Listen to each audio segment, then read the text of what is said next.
Welcome back, and we're going to talk probably as brief as possible about the agreement by the Senate and the House to give, I believe it's $1.37 billion to the border security in order to avert a government shutdown.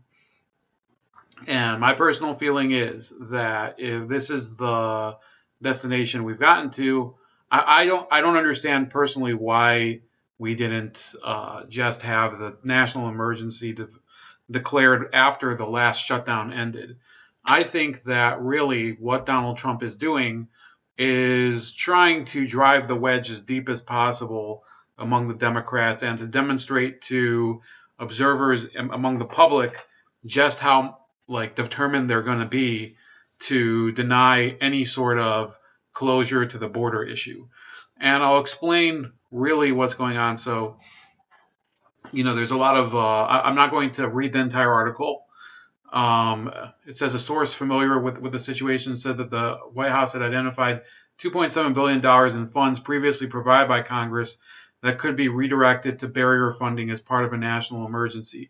The source said White House lawyers had vetted the figures and believed they would withstand a legal challenge. Under the Constitution, Congress holds the national purse strings and makes major decisions on spending taxpayer money. The Trump administration has suggested that it could use national emergency powers to redirect money already committed by Congress for other purposes toward paying for Trump's wall. Pelosi accused Trump of doing an end run around Congress and around the Constitution's separation of powers that gives Congress, not the president, such authority as federal spending and declaring war. It's not an emergency what's happening at the border. It's a humanitarian challenge to us, Pelosi said. If the president can declare an emergency on something that he has created as an emergency, an illusion that he wants to convey, just think of what a president with different values can present to the American people, Pelosi added, pointing to gun violence in the United States as a national emergency. So that really is the area where Democrats and other critics of the wall national emergency are going to. They're saying that if Donald Trump could declare a national emergency concerning the wall, couldn't the president declare a national emergency on any issue? Let's say the Democrats were to get a person into office who would be, like Pelosi, a real opponent of the Second Amendment. Couldn't they just declare a national emergency on gun violence and start confiscating people's weapons? That's the axe that they're holding over Donald Trump. However, you have to remember that that specific example is actually contradicted by the virtue of the fact that there is a Second Amendment. There is no amendment or constitutional statute that impedes the president from building a wall at the border. What she is talking about, and this is the only leg that she has to stand on, is that the appropriation of funds is the purview of Congress. It's the purview of the Senate and the House, obviously, and not of the president. But if, like was alluded to earlier in the article, the president has identified $2.7 billion in order to build the fence or the wall that was already given to the executive branch, they might have a problem there. They can't just, if it's discretionary funding, that means it's the discretion of the executive branch. It's not the discretion of Congress at that point because they've already allocated that money to the president and the executive branch. So they're in a real tough situation there. So also, it says the border bill would provide $1.37 billion in new money to help build 55 miles of new physical barriers on the border. Is the same level of funding Congress appropriated for border security measures last year, including barriers but not concrete walls.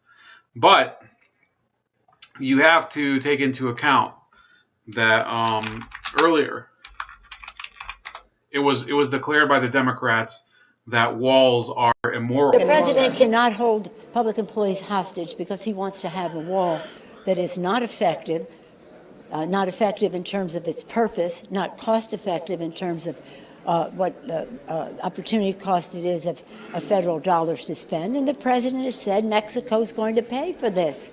Come on, let's anchor ourselves into reality. Mexico is not going to pay for this wall. President, in order to reopen the government.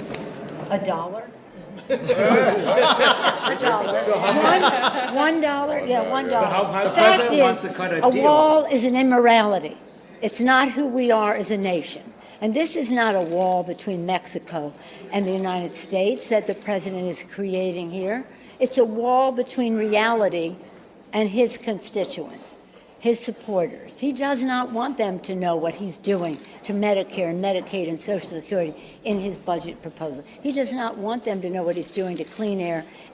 So those are her policy positions. What the Democrats will typically do when they are caught in a situation where the public is opposing one of their positions is they'll pivot and say, well, the real issue here is Social Security. The real issue here is Medicaid and Medicare and the SNAP program and all of those benefits, because the Democrats don't actually have an answer to the border crisis, and they never will, because the success of that party depends on that crisis never being solved.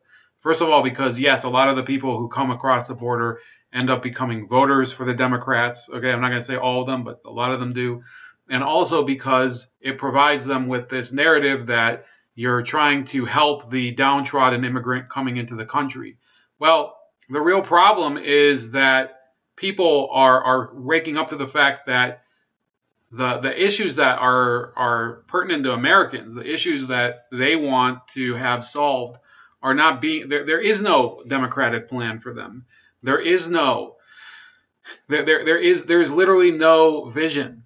And when she said that the walls are immoral, that it's an immorality, well, now she's saying that they're going to build 55 miles of barrier on the border, and it's just been changed. They're not calling it a wall. They're calling it something else.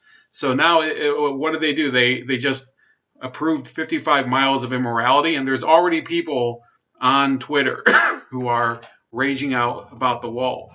So here's one person that says it's a fake emergency created by a fake president because he made a fake promise to MAGA by telling them that Mexico would pay for the wall. Now the rest of America has to pay for his deceitfulness and the Trumpsters' stupidity. Here's another one that says, why not tax all the folks that voted for Trump at about 30%? Let them pay for the border wall. Well, this one is hilarious because there were a lot of people who wanted to donate directly for the wall voluntarily.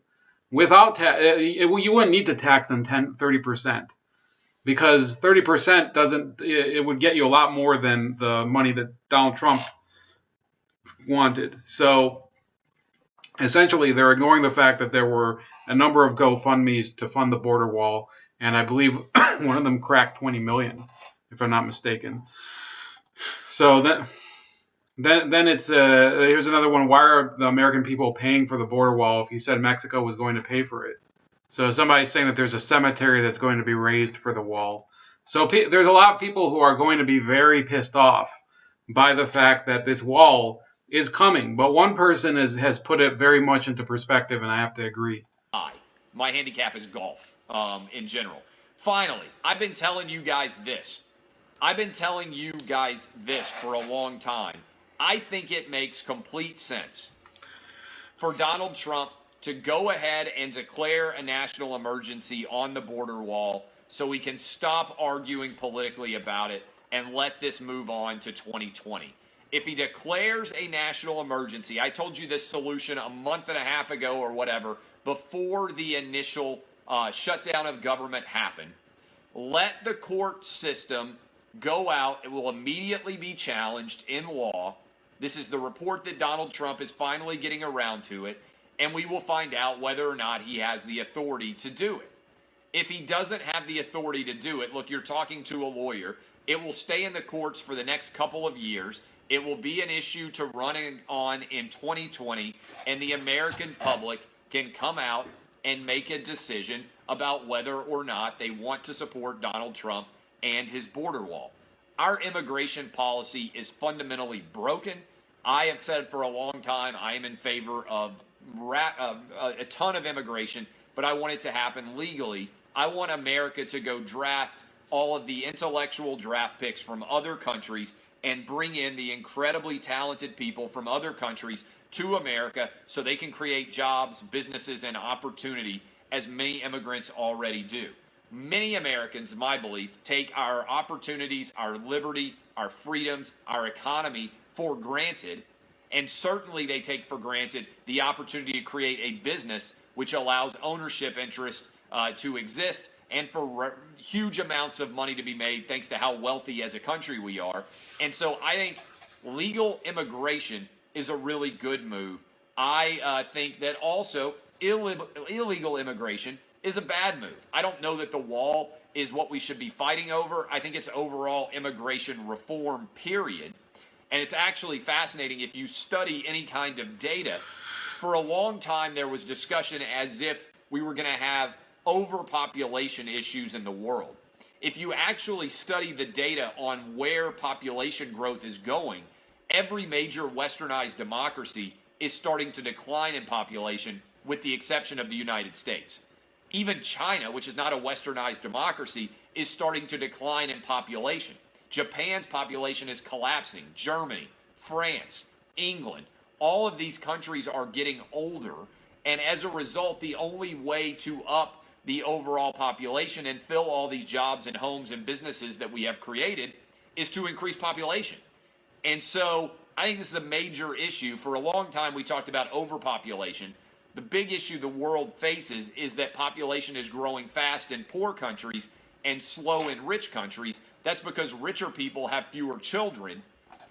All right, so there I think I disagree with him. I don't think necessarily we need to import people because our population is decreasing. People just have like a couple more kids. I think that's the wrong approach. But I do believe, like he does, that we do need skilled people from other countries.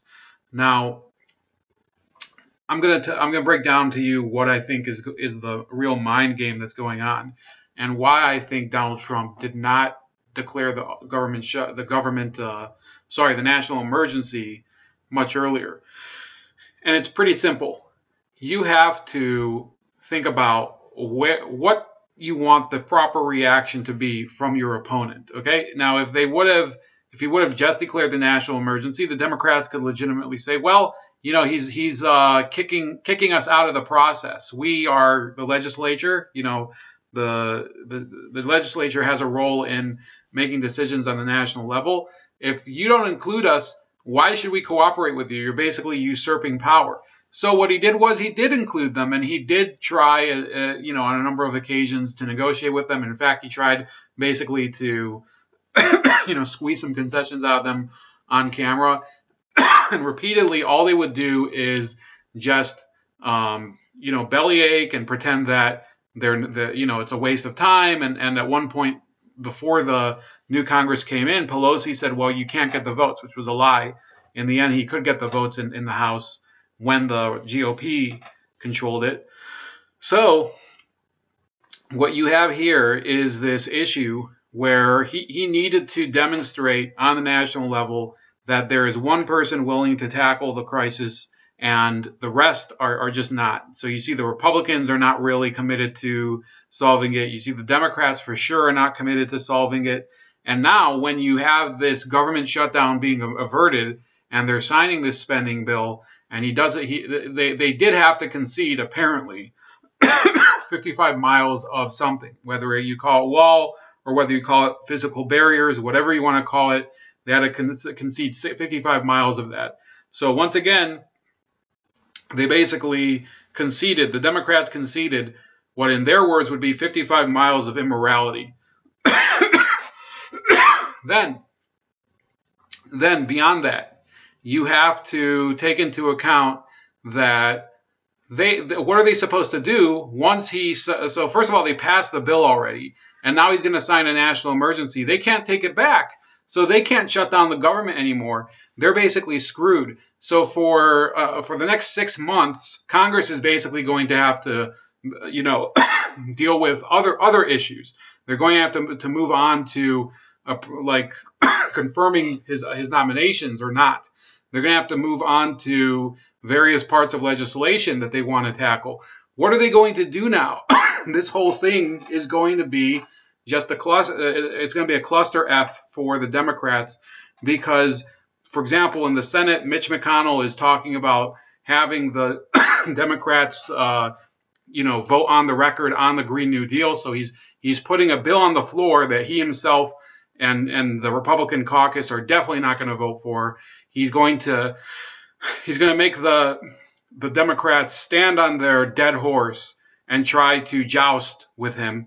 It's a brilliant move. So the Democrats are basically very handcuffed right now going forward, because for the next 6 months, what are they going to be doing? They're going to have to sit back and watch.